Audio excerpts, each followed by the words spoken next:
आसन जो मूलाधार चक्र को संतुलित करते हैं उनमें ताड़ासन, कोणासन एवं स्टैंडिंग फॉरवर्ड बेंड के आसन प्रमुख हैं। आज हम ताड़ासन का अभ्यास करेंगे।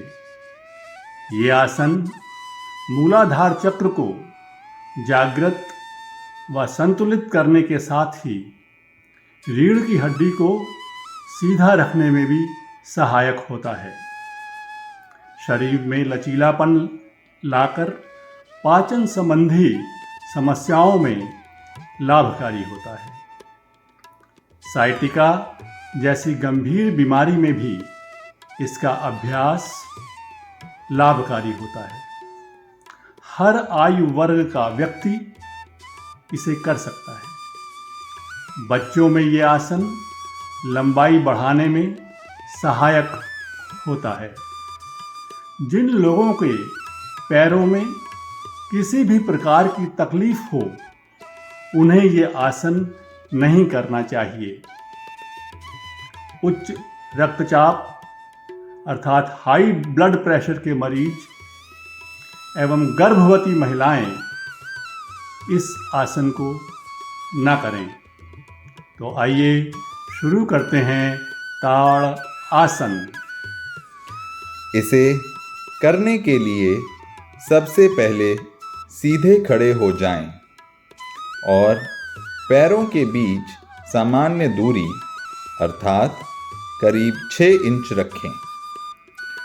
दोनों हाथों को धीरे धीरे श्वास अंदर भरते हुए सर के ऊपर ले जाएं एवं हाथों की उंगलियों को आपस में फंसाकर शरीर को ऊपर की ओर खींचें। हथेली आसमान की ओर रखना है। शरीर को ऊपर खींचते समय श्वास पूरा भरा होना चाहिए एवं एड़ियों को जमीन से उठा लें अर्थात पंजों के बल रहे। इस स्थिति में आसानी से जितना रुक सकें रुकना है। फिर धीरे धीरे श्वास छोड़ते हुए वापस आ जाएं। आरंभ में इसे 5 बार करें व धीरे धीरे इसकी संख्या बढ़ाएं, परंतु अपने शरीर की क्षमता अनुसार ही करें। आसन जो स्वाधिष्ठान चक्र को जागृत और संतुलित करते हैं उनमें हिप ओपनिंग पोज वाले आसन आते हैं। चाहे वो बैठ के करने वाले हों या खड़े होकर आगे झुकने वाले। इसके लिए आज हम जीवन तत्व के नाड़ी चालन का अभ्यास करेंगे। ये आसन स्वाधिष्ठान चक्र को जागृत व संतुलित करने के साथ ही पूरे शरीर में स्फूर्ति व शक्ति प्रदान करता है। पेट की वृद्धि को रोकता है। भोजन को पचाने में सहायक होता है। टांगों, कमर, सीना, भुजाओं, कंधों, गर्दन एवं हाथों की अंगुलियों को शक्ति एवं मजबूती प्रदान करता है। तो आइए शुरू करते हैं नाड़ी चालन। इसे करने के लिए बिछाए हुए आसन पर बैठकर दोनों टांगों को जितना फैला सकें फैला लें। दोनों हाथों को भी इस प्रकार फैला लें। अब दाहिने हाथ को बाहिने पैर की अंगूठे तक और बाएं हाथ को दाहिने पैर के अंगूठे तक ले जाएं। पिछला हाथ सीधा रहेगा, मुड़ेगा नहीं। अब दोनों हाथों को तेजी से चलाकर अंगूठे तक ले जाना है। करते समय अगर घुटने ऊंचे हो जाएं तो उन्हें सीधे रखने का प्रयास करना है। बीच में थोड़ा रुकते हुए इसे 5 मिनट तक करें।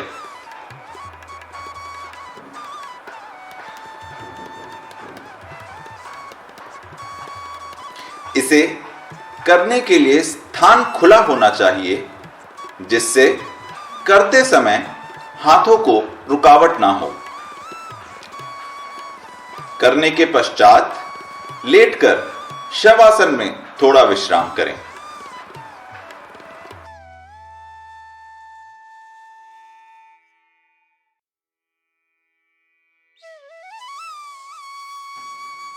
नाभि चालन 2 प्रकार से किया जाता है। एक तो पीठ के बल लेटकर व दूसरा पेट के बल लेटकर। पीठ के बल लेटकर नियमित करने से जांघों, कमर व पेट पर जमा अतिरिक्त चर्बी कम होती है। पाचन तंत्र मजबूत होता है, भोजन शीघ्र पचता है एवं भूख को बढ़ाता है। वायु विकार व कब्ज दूर होती है। पीठ की मांसपेशियों को व रीढ़ की हड्डी अर्थात बैकबोन को लाभ होता है। पेट के बल लेट कर करने से बताए गए लाभों के अतिरिक्त पेट बाहर निकलने को रोकता है और बढ़ा हुआ पेट कुछ समय के अभ्यास से कम होने लगता है। तो आइए शुरू करते हैं नाभि चालन। इसे करने के लिए बिछाए हुए आसन पर पीठ के बल सीधा लेट जाएं। पैर जुड़े हुए रहेंगे व हाथों को शरीर से करीब 6 इंच की दूरी पर हथेली नीचे की ओर करके जमीन पर रखें। सर जमीन से लगा हुआ रहेगा। अब शरीर को बिल्कुल ढीला छोड़ते हुए कमर व पेट से शरीर को दाएं व बाएं पलटाना है। इस बात का ध्यान रहे कि गति सामान्य ही रहे, ना तो बहुत तेज व ना ही धीमी। श्वास क्रिया भी सामान्य ही रहेगी। इस क्रिया को बीच में थोड़ा सा विश्राम लेते हुए 5 मिनट करें।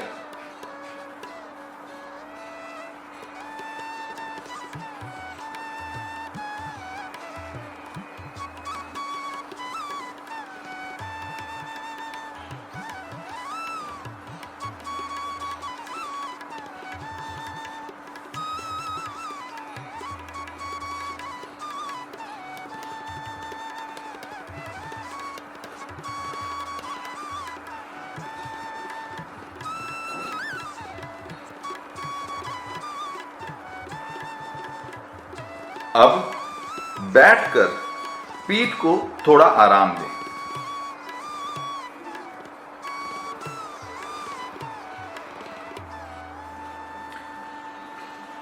अब इसी प्रक्रिया को हम पेट के बल करेंगे।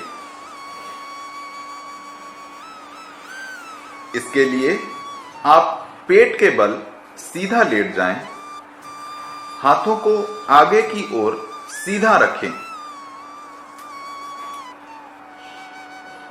व सर को जमीन से थोड़ा उठाकर रखना है, जिससे करते समय मुंह जमीन के साथ रगड़ ना खाए।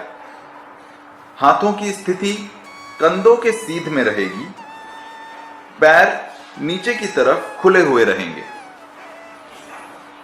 श्वास क्रिया सामान्य रहेगी। अब शरीर को बिल्कुल ढीला छोड़ते हुए दोनों तरफ पलटना है। इसे भी 5 मिनट करना है।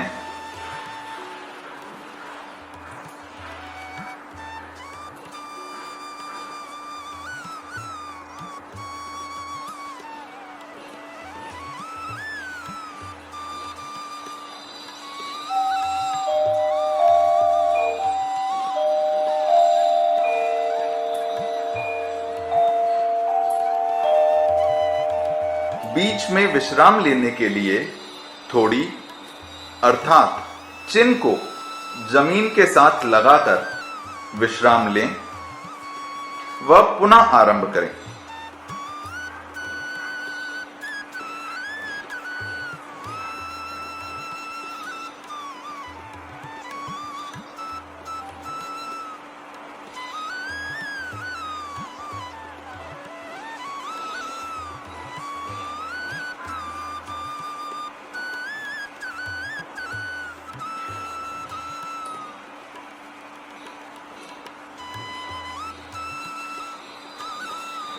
पांच मिनट करने के पश्चात पीठ के बल लेटकर थोड़ा विश्राम करें। इस प्रकार इसके करने से कुछ ही दिनों में बढ़ा हुआ पेट अंदर होने लगता है।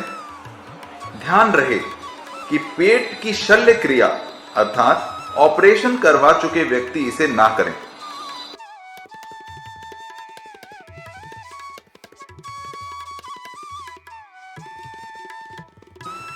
बाल मचलन का अभ्यास करेंगे। ये साधन तन और मन का संगम है।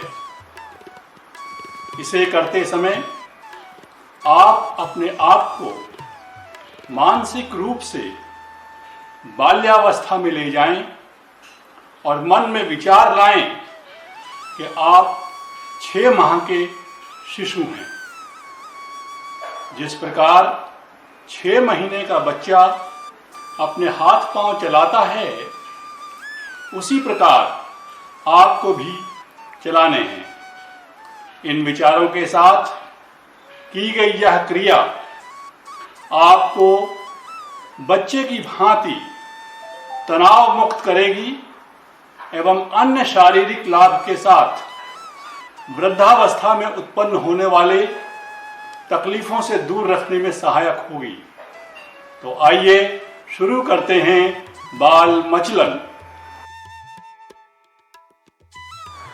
इसे करने के लिए बिछाए हुए आसन पर पीठ के बल लेट जाएं। अब दोनों टांगों को मोड़कर घुटनों को बाहर की ओर फैलाएं। गर्दन को जमीन से थोड़ा सा ऊपर उठाकर हाथ पैरों को 6 माह के बच्चे की भांति इस प्रकार चलाएं।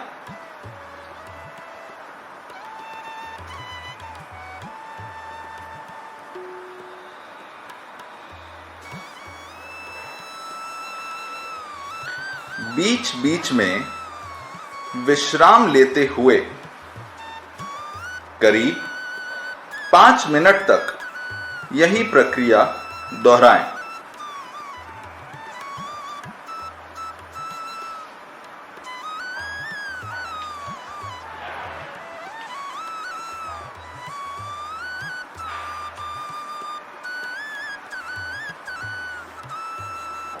वह समाप्त होने पर शव आसन करते हुए उठ जाएं।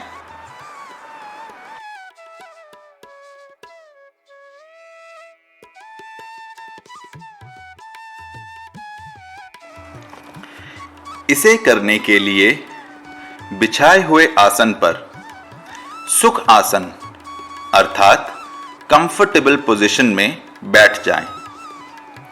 अब गर्दन को घुमाना है, आगे झुकाते हुए, फिर एक तरफ, पीछे, दूसरी तरफ व फिर आगे। अब यहां से फिर उसी प्रकार वापस जाना है।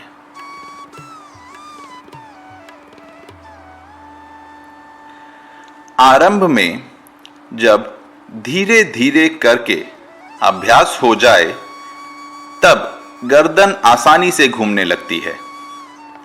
कुछ चक्कर करीब 3 से 5 लगाकर रुक जाएं व थोड़ा विश्राम कर पुनः आरंभ करें।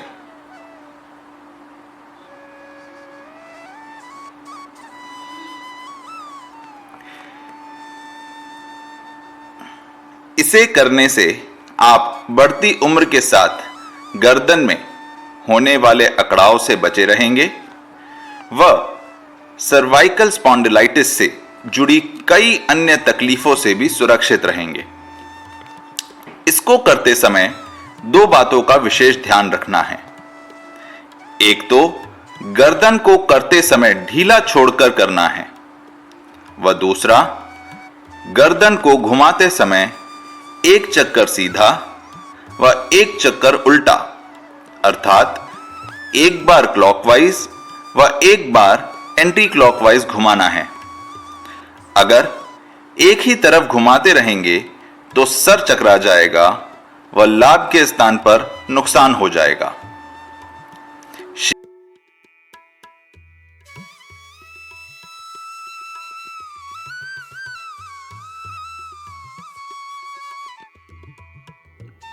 इसे करने के लिए बिछाए गए आसन पर पीठ के बल सीधा लेट जाएं।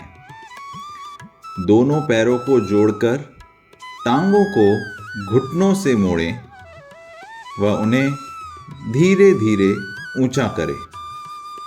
अब कमर को ऊपर उठाते हुए पैरों को अपने सिर की दिशा में ले जाएं और कमर के हाथों का सहारा दें। इस मुद्रा में 30 सेकंड या उससे अधिक रहने का प्रयास करें। इसका अभ्यास थायराइड ग्रंथि, रक्त प्रवाह, सिर दर्द, उच्च रक्तचाप, कब्ज, आंतों के अल्सर व बालों के गिरने में लाभकारी होता है। कुछ समय इस मुद्रा में रहने के पश्चात पैरों को थोड़ा और ऊपर उठाकर हाथों से पीठ को सहारा दें व चिन्ह अर्थात ठोड़ी को छाती से लगाएं व इस स्थिति में जितना आसानी से रुक सकें रुकें व फिर धीरे धीरे प्रारंभिक स्थिति में वापस आ जाएं।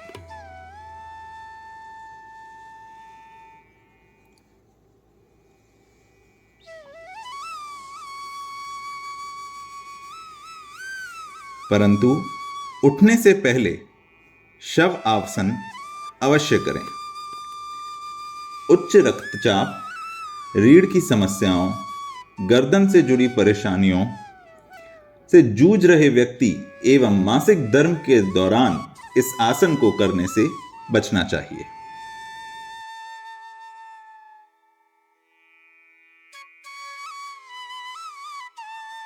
इस आसन को बच्चे से लेकर वृद्ध तक हर उम्र का व्यक्ति कुछ दिनों के अभ्यास से बहुत सरलता के साथ कर सकता है। इसका नियमित अभ्यास तनाव घटाने में, मानसिक व शारीरिक थकान दूर करने में, उच्च रक्तचाप कम करने में, बेचैनी व चिंता दूर करने में व अनिद्रा में भी लाभप्रद होता है। तो आइए शुरू करते हैं शव। इसे करने के लिए बिछाए हुए आसन पर पीठ के बल सीधे इस प्रकार लेटना है कि दोनों टांगों के बीच का कोण करीब 30 डिग्री का हो या दोनों पैरों के बीच की दूरी करीब 15 इंच की होनी चाहिए।